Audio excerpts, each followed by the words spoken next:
Hi everyone, welcome. Down here in these two bins, we've been foraging for the past 5 weeks. So over the past 35 days, we've given these systems no bedding along with their feeding. So over those past 35 days, those 5 weeks, we've probably been in here to feed, three or so times, with which no new bedding has been added. I guess we sort of cheated last time by leaving some paper out here on the top underneath this plastic, which I was almost certain would get nibbled away as the moisture in the system starts to recirculate under there and dampen that paper. That paper was going to get chewed up, although a little bit more of it remains than I expected. I thought more of it would get eaten. Up until last time, there was no plastic covers here. We were allowing the systems to breathe and kick off moisture content with only paper top coverings, but to really help the foraging continue nicely, I wanted to make sure we didn't let the moisture level in here drop too much. So much so that last time we even added watermelon to try to bring the moisture level up, and they're getting even more watermelon today. No new bedding, obviously, but more watermelon should bring the moisture up even more underneath the plastic. So let's give them their watermelon treat over at the bench. To accompany the watermelon, I've also got some yummy coffee for them. Before we get started, really quick, just some info. I think we mentioned how it was 13 days since the last check-in and how the last 35 days has been spent foraging. Prior to that came your everyday composting of 231 days, plus the last 35 brings us to an overall age of 266 days, over which time the system's had 23 feedings, 24th feeding going in, very similar to the last feeding of melon, watermelon rinds, fresh from the freezer as they thaw. I'm sure they're gonna emit a whole bunch of moisture. I'm even wondering if we want to continue putting these plastic covers on with that little fold in the middle, allowing the outer edges to remain exposed to the air for a little bit of breathability and permitting the system to kick off some of its moisture out here. I mean, there's a very small portion of slightly drier material out here on the very, very edge. And then I guess some of this paper survived, but not much. This is where we're going to get to sort of cheat and say, hey, even though we've been foraging here for the past 5 weeks, we're going to let them have these pieces of paper that were previously their top covering papers for the longest time. Unable to get damp because they were just sitting out here on the surface. But ever since that plastic went on 13 days ago and the moisture underneath was able to stay locked in and not evaporate away, the paper got attacked. This to me feels like, I don't know, it wasn't, I thought I knew what it was, but then I got a feeling of its texture and now I have no clue what it is. 13 days, foods that I don't think we're going to see many leftovers of. I guess we'll have to see. Yeah, you know, this has got to be potato. Holding up so good. Only potato has the ability to do that. Yikes. Stuff feels like so fresh. And here I am fragmenting into small pieces. At least if I left it in large chunks, I'd be able to screen it out. Whatever. Alright, let's go through the feeding zone and see what we see.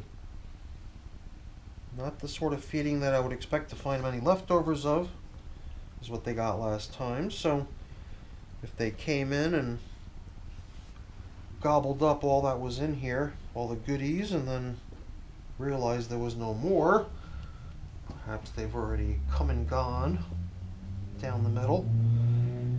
Usually we have sort of a feeding zone, a trench down the middle, and I'm thinking since this next feeding here is intended to help the system keep its moisture level nice and high, perhaps I can spread it out a little bit more instead of being so kind of in a little pocket down the middle.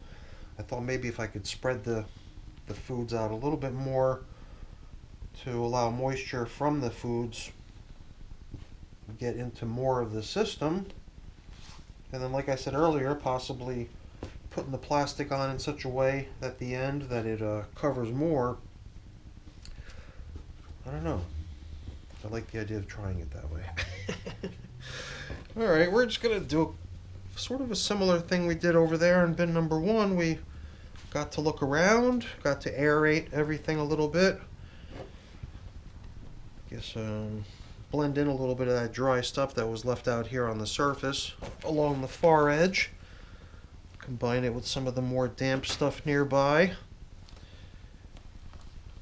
And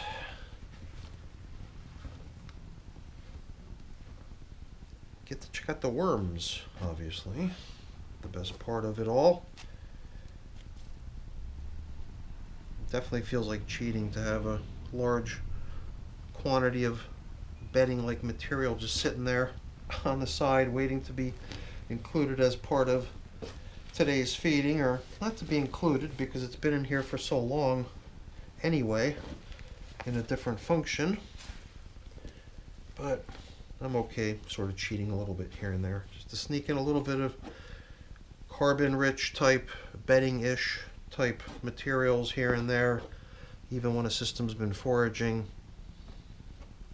because sometimes you can even tell when it gets gobbled up 1, 2, 3. You can tell that they really crave it, so why not give them a little here and there. So let's see how this stuff spreads out in terms of divvying it out to both systems fairly and evenly.